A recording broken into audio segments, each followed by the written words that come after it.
Hi, I'm Eddie Obeng, and this is How. Daily, I bring you a different way of getting stuff done. Uh, this time, I have something for you which hopefully will extend beyond you and to your teams. Has it ever happened to you that you bring a group of people together and you just can't get them to gel? You know, the team theory says there's something called forming, then norming, then storming, then performing. But sometimes when you meet people, they just gel immediately. And other times it's a real nightmare to get them to want to be part of it. And some of them want to leave. I'm going to try and show you the dynamic of what happens and see whether I can help you figure out how to get your team to bond together a little bit better. It's called Circle of Inclusion. And let's jump onto Cube straight away, and then we'll have a look. So welcome to Cube, where, as you can see, the sun is always shining. Okay, so let's have a look at this Circle of Inclusion. So I came across this tweet, and I couldn't understand it. It's from a chap called Elon Musk. He's one of the wealthiest people on the planet. And he'd written this tweet which said, "Such a joy to work with amazingly talented people, blah, blah, blah." And you're sitting there going, well, why would he have to do that? I mean, he's paying them. Why is he saying how wonderful it is and how talented? Is it for the investors? What's going on here? Well, I think I know what's going on here. I think he's using the Circle of Inclusion method. Let me explain. I ran an event once, and at this event, you can tell it's a corporate event because everyone's wearing the same clothes, which makes it hard for me to point at things. But at this particular event, yeah, everyone's wearing blue shirts, white shirts. Anyway, you can see we had broke for coffee. And can you see how the people are clustered? They're all clustered in little circles. They're all talking to each other, and they're all very intense. And I was taking photographs of them. Second photograph I had taken, this lady had moved, but she's still in another group, and the groups are all quite tight. And as I was watching, this chap emerged from outside, I'll show you in a second, and he strode boldly towards one of the groups. And he walked towards the group, this group here, and they ignored him. Then he walked towards this group here, and then he did this little turn on his heel, as if, well, actually, I wasn't going there at all. And he heads back to go and get another cup of coffee so nobody notices.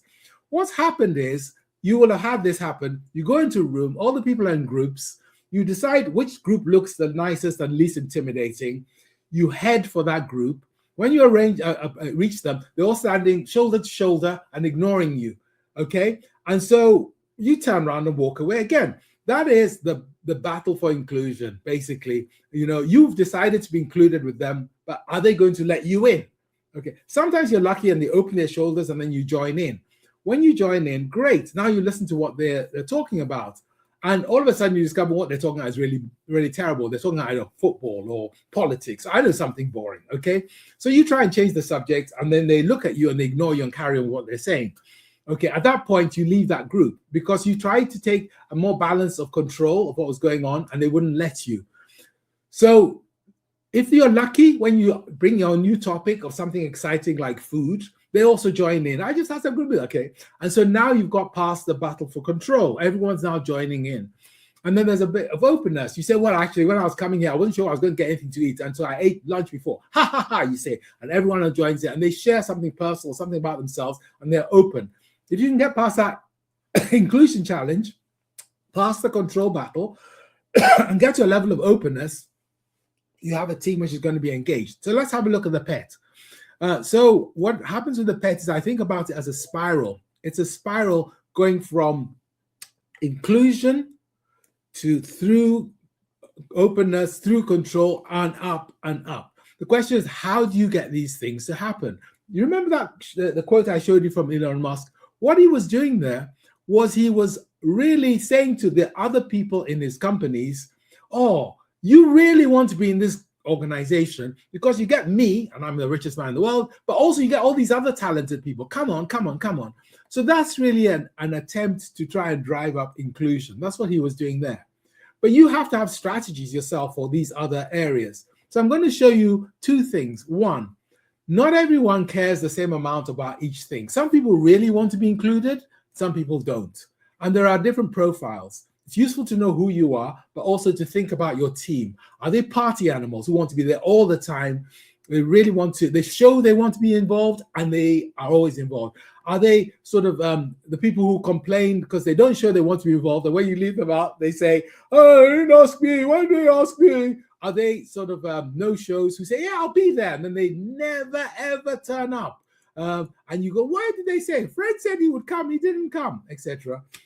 Or Okay, so these are the different ones. So you can assess people, or you can do it yourself, or you can get them to fill it in. In terms of control, you get everything from the flip-flops through to the loners. You know, leave me alone. I don't want to control anyone. No one gets a chance to control me, etc.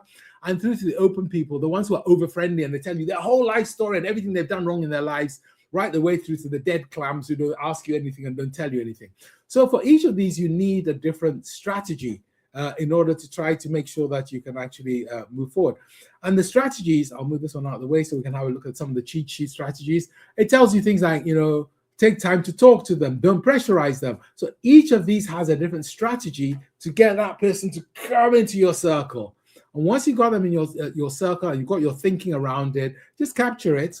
And this is the circle of inclusion actions. So you think about the individual preferences for all the different team members who are stuck at different places.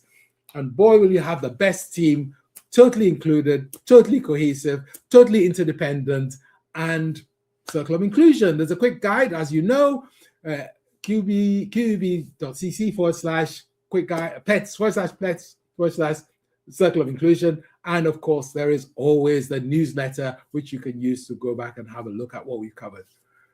Have a wonderful day with your wonderful cohesive team.